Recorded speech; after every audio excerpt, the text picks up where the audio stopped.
Hello, friends, and welcome back to Stories About Entitled People. It's amazing how much better of a place the world would be if people would take a second to step back and see how their actions might affect others. Good on you for making this particular individual reflect on their behavior. But before we begin, best way to support our channel is to leave comments, like, and subscribe with the turned-on bell so you don't miss the new video every single day. Here we go. Sometimes you just do what the customer wants. One of my employees accidentally sent out the wrong item on an internet sale. Person was more than just pissed. We offered return at our expense and we'll ship the correct item ASAP and original shipping would be refunded. But no, that wasn't good enough for this person. Told me I should fire Steve for this. Steve, not his real name, had made a simple mistake and things happened because we were in the busy time of year. Now, this was 2 weeks before Christmas, and I finally replied to this angry customer. Dear customer, thank you. I appreciate your insistence that action be taken in this case. I'd been building a case to remove Steve from the company for some time, and this helps me seal the deal. You aren't the first person to tell me this. Thanks to your complaint, I have to give Steve his walking papers. He was very upset. He even cried a little bit and asked after 4 years how I could be so heartless to fire him 2 weeks before Christmas and that he was the only source of income for his family with 2 kids and disabled wife. I simply told him he kissed off the wrong customer. Sorry, Steve, but Santa won't be visiting your kids this year. Oh, and Steve, sorry, but you no longer qualify for your year-end bonus. I thanked the customer because his complaint was going to save the company a lot of money, and as a reward, I was making his $8 purchase totally free. Customer sent back a very long email where he profusely apologized over and over to the point they must have been crying at the computer while typing it out. They were shocked and stunned I would fire someone just before Christmas and had this attitude that it was a good thing. They literally begged me to hire him back. Well, Steve and I had a good laugh reading what this angry customer wrote. I saved the letter and over the next 2 years sent it out twice more. Steve was not only a good employee who was honest and caring, I also considered him a friend. Give the people what they want, and suddenly they realize they are the monster they hate the most. And our second story. No, he can't help you. A little information about me for context. I'm a 6'4", 280-pound metalhead, and if I may quote the great George Carlin, I don't have pet peeves, I have major psychotic effing hatreds. One of those is treating workers like crap. The actors in this play are OW, overwrought worker, manager, me, and Karen. Last Sunday, I headed to Home Depot for some replacement tools. After browsing the drills and circular saws, I've nailed down the stuff I want and politely waved down OW. He looks like a kicked puppy and has obviously had a bad day, so I shoot the crap with him for a bit before I ask him to get out the tools I want. If you've never bought power tools, they keep them locked up to prevent theft. Out of the corner of my eye, I spot it. A wild Karen. OW passes me the saw and we head over to the drills. I've noticed she's lurking a few feet away, arms crossed, foot tapping, staring a hole in this poor guy's head. He gets out the drill set and hands it to me, and his eyes meet with Karen's. Thus begins the crap show. Cue the of, I've been waiting here for 20 minutes and you've been ignoring me. OW is shocked, and I've gone from chatting about carpentry and telling D jokes to furious. Continue the cries of, this is unprofessional, and this is what you call customer service? All the while, OW is apologizing and desperately trying to explain that he can't leave my side until I check out. See aforementioned theft? After a minute or two, she shouts, you're done helping him, looks me up and down with obvious disgust. So either you help me or you find another job. OW has gone pale, and she has a highly punchable crap-eating grin. My time to shine. Me. Ma'am, why are you being such a bee? A few moments of beautiful silence. Karen. What did you call me? Going completely red. Me. A bee. Don't like it? Stop acting like one.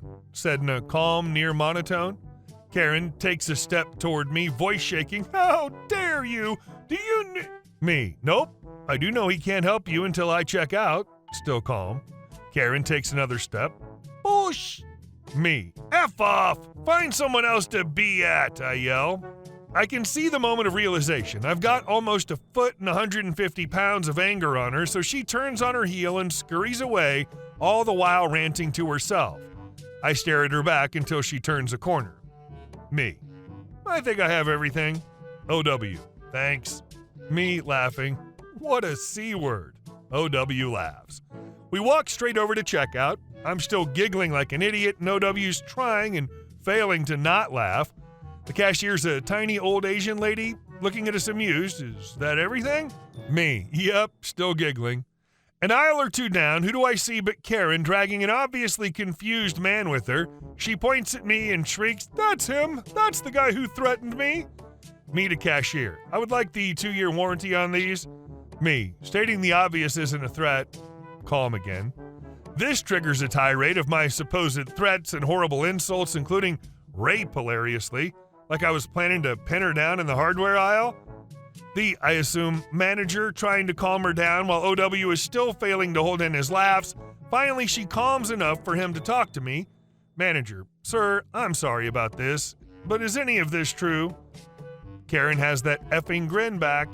I calmly explain, while being interrupted by Karen every few words, how OW had been helping me to shop while gesturing to the $700 pile of tools. I then start to explain how Karen had berated OW with constant shouts of "No, I didn't," and "He's lying." Me. Then I asked why she was being a C-word, and well, gestures at Karen having an effing breakdown. Manager looks from me to Karen, then to OW. Manager. OW, is this true? OW, barely holding his crap together, nods. Meanwhile, I'm paying for my stuff and thanking the cashier. Manager to Karen. Ma'am, I need you to stop abusing my customers and employ... Karen shrieking, "He's lying! He threatened me! You need to call the cops!" Me to cashier. Have a nice day. I walk away as the volume and pitch of the shrieks get higher, laughing my butt off.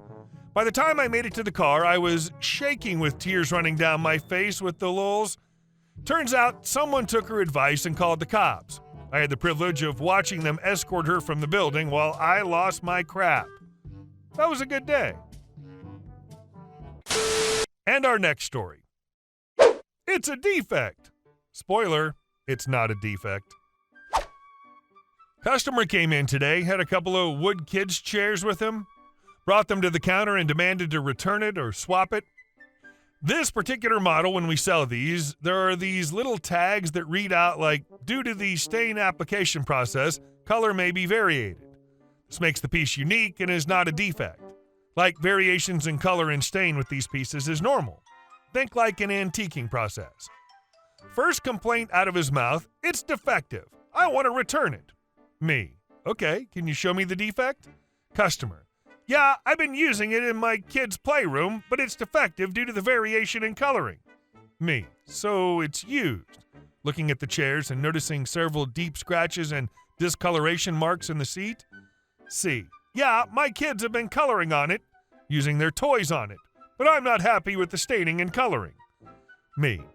So first of all, I can't take them back because it's been used. Additionally, it's not defective with regards to the stain appearing uneven. With this particular piece, it's intentional due to the staining process from the manufacturer. So we go back and forth. He's 100% insistent that it's defective and he keeps cutting me off. I completely reassure him that it's not, seeing as I own a similar piece from the same manufacturer and that the staining process they use creates a specific look to the chair. Finally gets through to him that, point blank, it's not defective. Even if it was, we can't return it anyways because it's used. You have to go through the manufacturer's warranty. C. Well, I have a chair from Pier 1 and it's never done that. Me. You know, sir, I can't speak to the items they sell, but this is common and even indicated on the item itself that it's not a defect. However, I'd be happy to explain the warranty process with you if you'd like to try to go that route. He finally relents after more back and forth, wherein I stand my ground like, I'm sorry, it's not a defect. Its coloring is intentional from the manufacturer. And even if it was a defect, I'm not returning a used set of chairs that you let your kids scratch all to hell and color all over. We move to a different area so my team can ring out the next guests in line and I start to go over the warranty process. Me. So all you need to do is Phil C cuts me off and starts talking over me. This is a defect. I can't believe the stain is so uneven.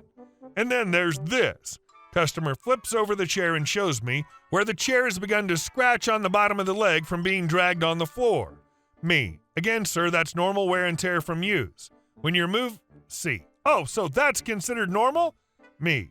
Yes, it's C. Never have I noticed. Me. Sir, I need you to stop cutting me off and let me finish.